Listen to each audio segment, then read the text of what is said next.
মাছের মাথায় থাকা একটি ছোট্ট অঙ্গই এখন কোটি টাকার স্বপ্ন দেখাচ্ছে বাংলাদেশকে। এই অঙ্গটির নাম পিটুইটারি গ্ল্যান্ড, এক ধরনের প্রাকৃতিক হরমোন যা মাছের প্রজনন ক্ষমতা বাড়াতে সহায়তা করে এবং বছরে একাধিকবার ডিম ছাড়ার সক্ষমতা তৈরি করে। প্রতি কেজি প্রক্রিয়াজাত এই হরমোনের বাজার মূল্য 1 কোটি টাকারও বেশি। আর এই অমূল্য সম্পদের উপর গবেষণা চালিয়ে দেশ জুড়ে আলোড়ন তুলেছেন যশোরের তরুণ উদ্যোক্তা নেওয়াজ শরীফ। যশোর জেলার চৌগাছা উপজেলার এই তরুণ মৎস্যবিজ্ঞান নিয়ে উচ্চশিক্ষা সম্পন্ন করার পর চাকরির পেছনে না ছুটে ঝুঁকেছেন উদ্যোক্তা হওয়ার পথে।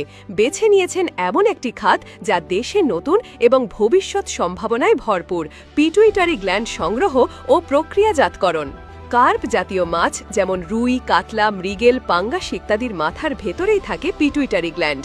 সাধারণত মাছ কাটার সময় এই অঙ্গটি ফেলে দেওয়া হয়, কিন্তু এই ছোট্ট গ্রন্থিটি আসলে মৎস্য খাতে সোনার খনি। প্রাকৃতিক এই হরমোন মাছের প্রজনন সক্ষমতা বহু গুণ বাড়ায় মা মাছের টিকে থাকার হার এবং একই সঙ্গে সাশ্রয়ীও। অথচ দেশে এখনও অধিকাংশ হ্যাচারিতে বিদেশি সিনথেটিক হরমোন ব্যবহার করা হয়, যা শুধু ব্যয়বহুল নয় বরং মানব স্বাস্থ্যের জন্য ঝুঁকিপূর্ণ। নেওয়াজ শরীফ জানান, দেশে নিবন্ধিত হ্যাচারির সংখ্যা প্রায় 964টি। এই সব হ্যাচারিতে বছরে 35 থেকে 40 কোটি টাকার হরমোনের প্রয়োজন পড়ে, যা প্রায় পুরোটাই আমদানি নির্ভর। অথচ এই হরমোন যদি দেশেই প্রক্রিয়াজাত করা যায়, তাহলে দেশের চাহিদা পূরণ করেও তার রপ্তানি করা সম্ভব হবে। গত বছর নিজের উদ্যোগে একটি ছোট ল্যাব স্থাপন করেন নেওয়াজ। সেখানে শুরু হয় মাছের মাথা থেকে পিটুইটারি গ্ল্যান্ড সংগ্রহ, শোধন ও সংরক্ষণের প্রক্রিয়া। ল্যাবটি ইতিমধ্যে বছরে কয়েক লাখ টাকার উৎপাদন করছে এবং লাভের মুখও দেখতে শুরু করেছে। নেওয়াজ বলেন, শুরুতে 6-7 লাখ টাকা বিনিয়োগ করেছি, এখন প্রতি মাসে 50,000 টাকার মতো লাভ করছি। এটা শুরু মাত্র, সামনে আরও বড় পরিসরে কাজ করার পরিকল্পনা আছে।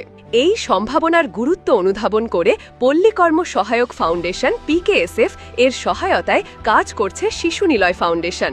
তাদের পরিকল্পনা মাছ কাটার শ্রমিকদের প্রশিক্ষণ দিয়ে দেশের প্রতিটি অঞ্চলে পিটুইটারি সংগ্রহের সক্ষমতা গড়ে তোলা। শিশু নিলয় ফাউন্ডেশনের পক্ষ থেকে জানানো হয়েছে, যদি ঠিকভাবে শ্রমিকদের প্রশিক্ষণ দেওয়া যায় এবং ল্যাবের সংখ্যা বাড়ানো হয়, তাহলে দেশীয় চাহিদা পূরণের পাশাপাশি এটি একটি বড় রপ্তানি খাতে রূপ নিতে পারে। বর্তমানে বাংলাদেশে এই হরমোনের সম্ভাব্য বাজার প্রায় 30-35 কোটি টাকার, কিন্তু বাস্তবে হাতে গোনা কয়েকটি প্রতিষ্ঠানে এ নিয়ে কাজ করছে।